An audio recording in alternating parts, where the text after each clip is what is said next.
9:48 at night and I still just can't come up with a joke about angles. How am I supposed to start out my video? Oh no, maybe there's something about like angles and accidentally saying angels. No, that's probably too religious. I mean, the joke doesn't even have to be good. It just has to be something that kind of sets up the premise. So come on, Peacock, what's your angle? You know what? That's good enough. We're talking about angles today. It's geometry. All right, let's talk about angles. So an angle is a figure that is formed by two rays or sides with a common endpoint called the vertex. This angle, for instance, is formed by rays BA and BC. Now, there are actually many ways you can name an angle. The first is by naming it after the vertex, or in this case, angle B. This only works, by the way, when only one angle is being formed by the vertex. Second, we can name it a point on each ray and the vertex in the middle. So ABC. Now it is very important you do not name it BAC or CAB.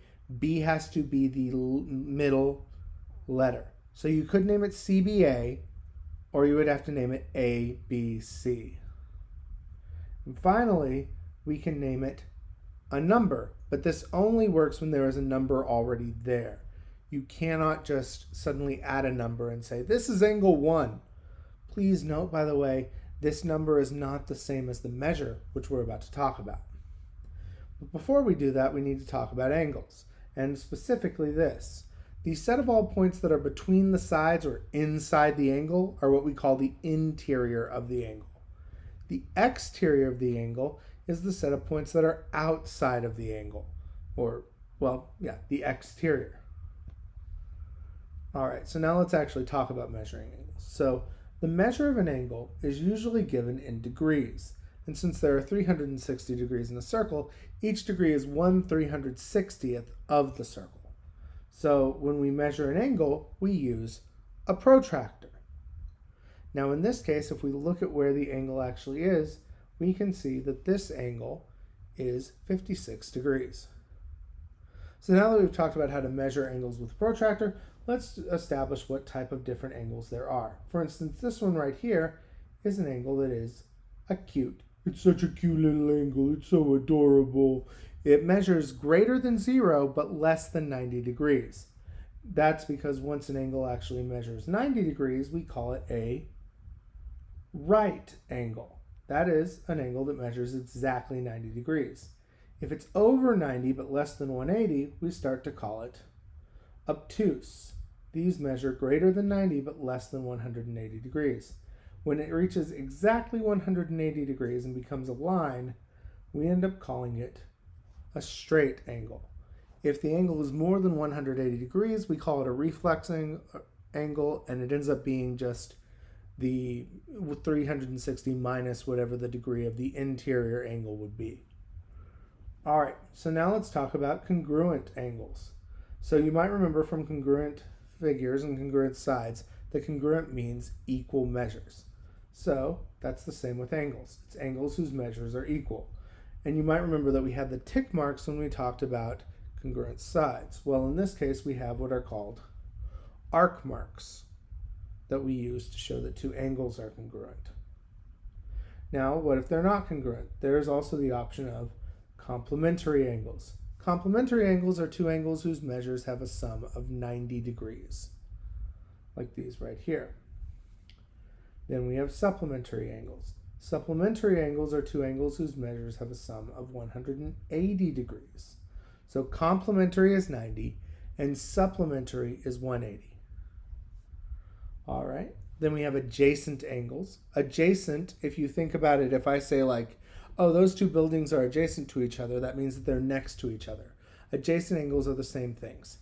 These are two angles that end up sharing a side. So in this case, angle PQS and SQR are adjacent because they share a common side and a common vertex.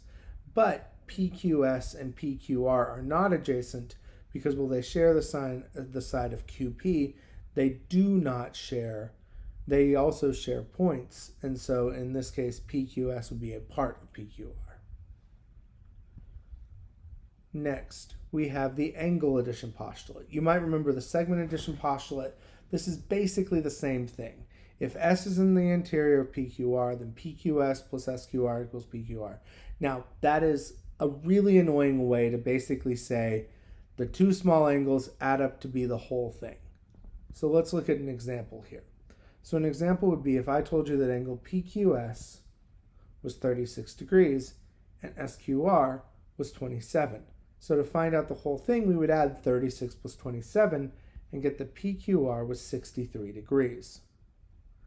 All right, now that we've talked about that, let's talk about angle bisectors. An angle bisector is a ray that divides an angle into two congruent angles. So QS in this case, ray QS, is a bisector of PQR, because in this case it made both angles 39 degrees. And by the way, those are actually 39 degrees. Now, let's do another one. If we have, instead of a bisector, we have what we call a linear pair. A linear pair is a pair of angles that end up adding up to be 180 degrees. They form a line. That's why the term linear pair. You see the word line in there. Or they form opposite rays if you want the official definition. But like I said, a linear pair is a pair of angles that form a line. Look for the word line in linear pair. And now we come to our last type of angle, and that is vertical angles. Now, you might naturally think vertical angles mean up and down, but it can also be left and right. All vertical angles are two non-adjacent angles formed by two intersecting lines. They are the opposite angles that are formed. So, in this case, the red angles are vertical angles and the green angles are vertical angles to each other. Now, you might be wondering why it is that we know in this case that they are always congruent. So for that, what I want you to do is I want you to think about this. We are going to say that the red's area is x degrees. Okay? But you know what? Let's even just say one of the sides is x, because we don't know yet why the other thing would be. Now, if you look at these two angles, this angle right here and this angle right here, they form a line because they're formed by two intersecting lines. So these two angles form a line, meaning to find the angle over here, I would do 180 and then I would subtract x degrees. Now let's talk about these two angles down here. If you look right here, these also form a line, which means we'd also say 180 minus x. Now over here, if we had these two angles, from here and here, what would we have to add to this to get 180? That's right, we'd have to add x. So that is why opposite angles are congruent whenever we talk about vertical angles. So now that we've talked about all of those, I'd like to thank you all for watching and, well, remind you to please like and subscribe, hit the bell button, all that stuff. All right, thank you all very much. Goodbye.